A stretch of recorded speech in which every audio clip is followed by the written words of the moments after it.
Welcome to another episode of the Better You podcast. I remain Daniel Banjo, and it's exciting to have you here watching me right now. Please don't forget to like, subscribe, share, and comment. Thank you. Gracias. Delicioso. God bless you. All right, so let's get straight into the series for today. Well, we'll be treating another 3 episodes from last year's The Better You series. If you have not followed up from last year's Better You series, if you've noticed some of the series have been put on the screen while I read them, just so you can follow up. While if you would like to read ahead, because it's actually a series that was meant for 366 days last year. So means there is a series for every day of this year as well. So if you would like to follow up from last year's series, please go to Danny Banjo __ on Instagram, where you can get every of those series at your disposal. Thank you.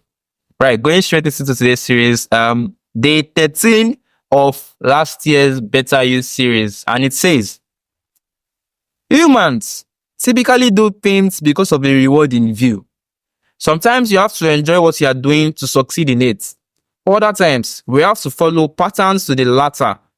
But in anything you do, embrace it. Find your happiness from doing what you do to get your reward.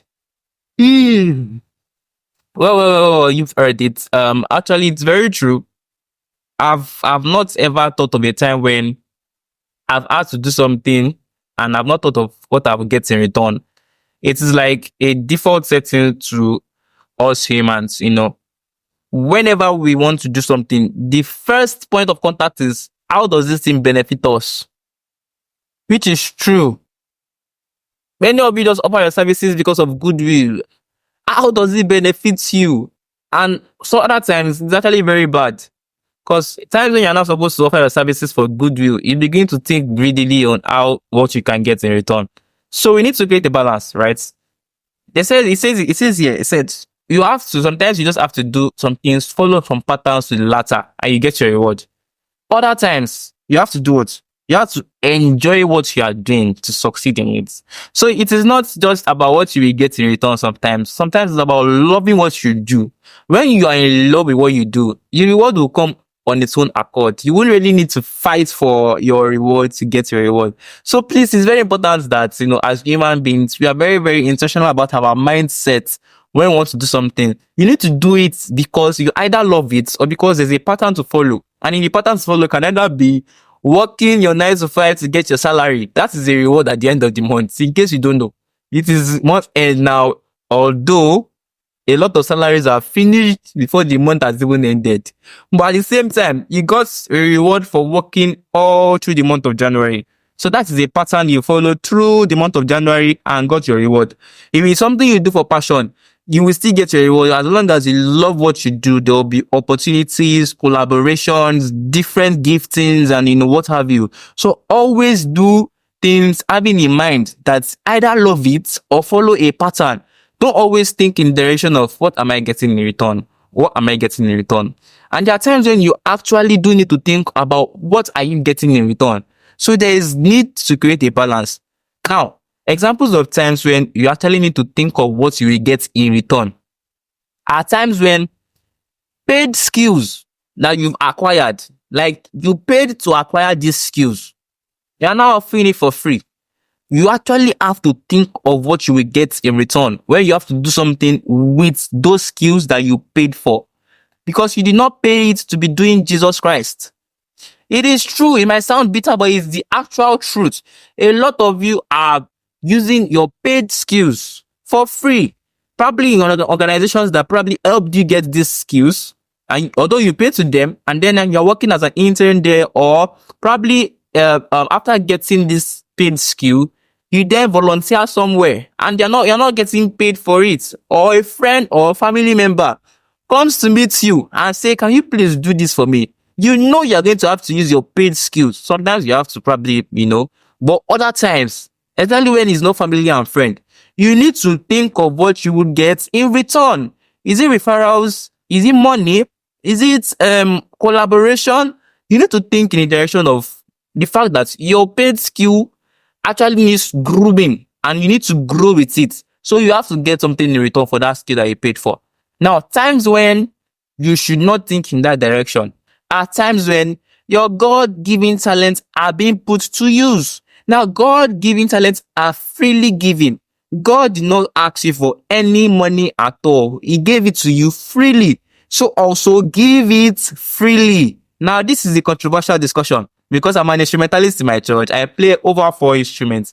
Now, when I play these instruments, sometimes I don't even think of what I get in return. I'm playing it because I'm using it to exalt the name of the person that gave me the skill in the first place. So many people like that, you see them, they will collect money for it. They will think of what they have to get in return, which is fine. Me, oh, I'm not on the fence. I'm saying what I feel, right? So it is your view, it is your bias.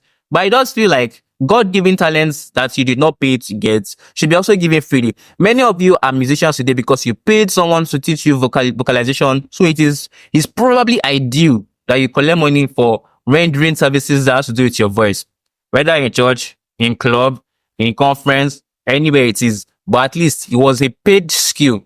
Many people also paid to learn the keyboard and instruments and all of that. So there are times when you're invited somewhere and they ask you, okay, so what should we prepare for you? What do you want in return? What do you have in mind to get from this and all that? Please ask. Don't say because you watch the podcast somewhere. Ask. That's what the Spirit has told you. But then there are times when even God Himself gives the bias. There are times when God will tell you to ask for money for some particular things. And there are times when God Himself will instruct you to not collect a dime. Like the story of Elisha. When Naaman came to meet Elisha, Elisha did not even step out of his quarters to see Naaman.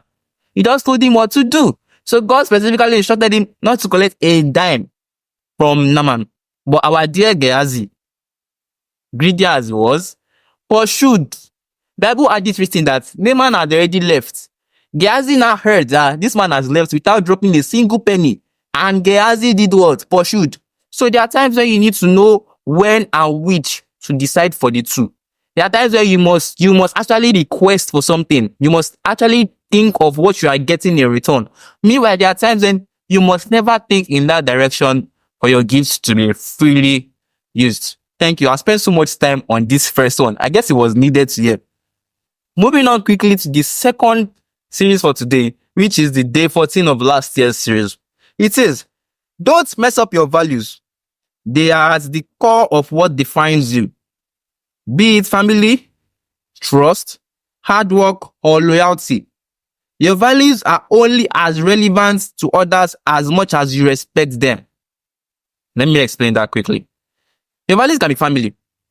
Anybody that puts family first will never hear a bad thing about them and work on that bad thing. Say, for instance, you can never turn a brother against a brother if his value is built on family.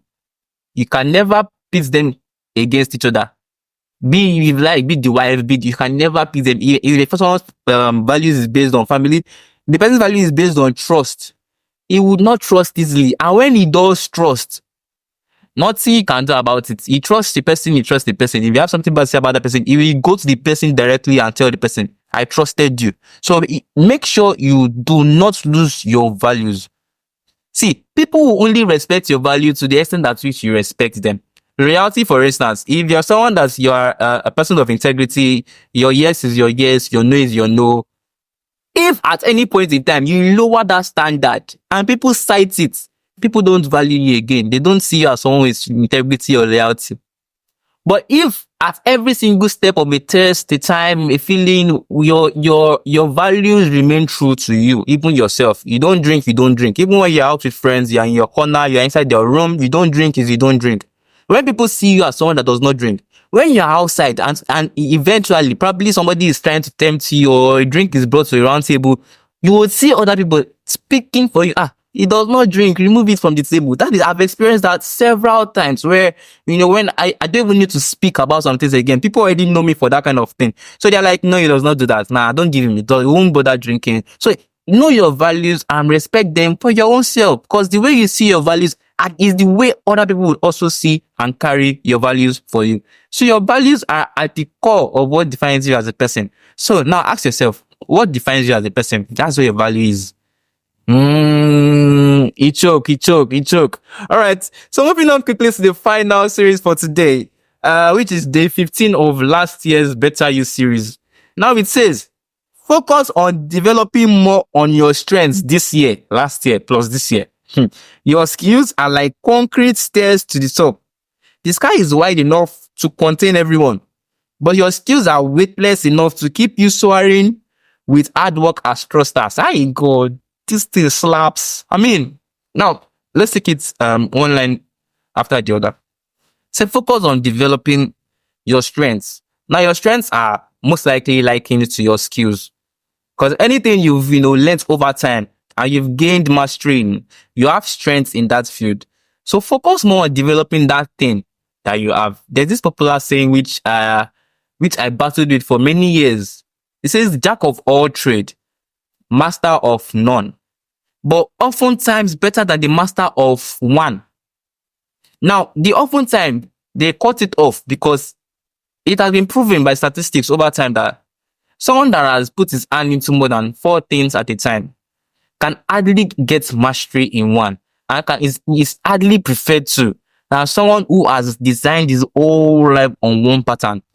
Let me give you another coded example. When I was in school, like I said, I played 4 instruments thereabouts. So in school now, you meet a keyboardist, a drummer, a saxophonist, a guitarist, and all of that. Now, I never fit in because I could always speak from here, from there, from here, from there, from here, from there, right?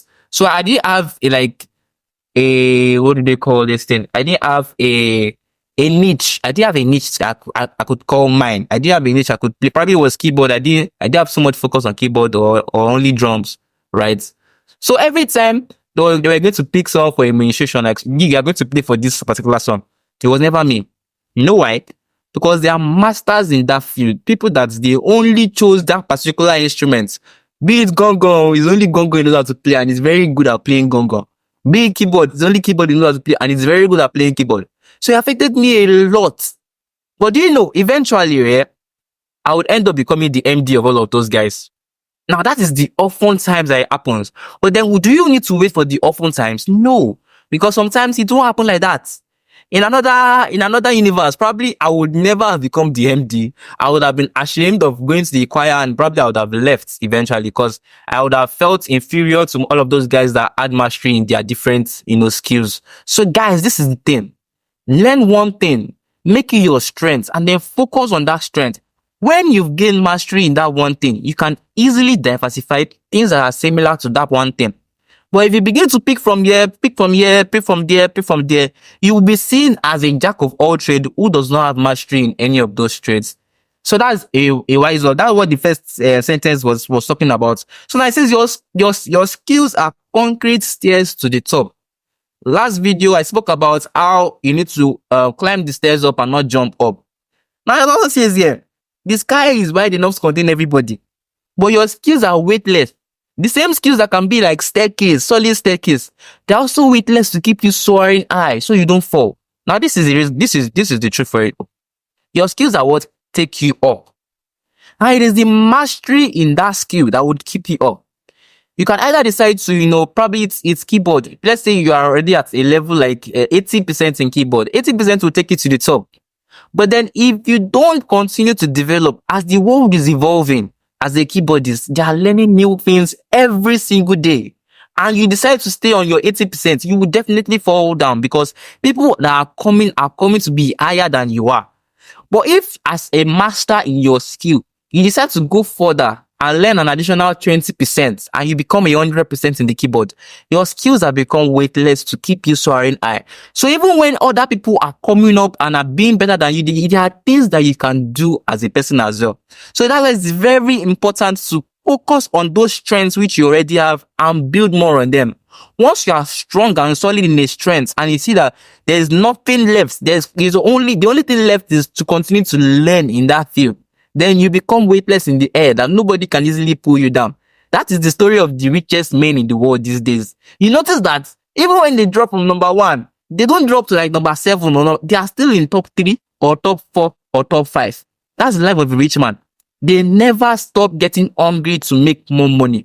So it's a call to action this very interesting day for you. Now, just be yourself, have a skill, learn more on that skill, and develop. Make it your strength. Develop more on that skill. So that will be all for today. Thank you very much for being always there, watching this series, learning from me, liking, subscribing, sharing. I really appreciate it. Now, until the next time, I'll see you again. I remain Daniel Banjo. Thank you and cheers.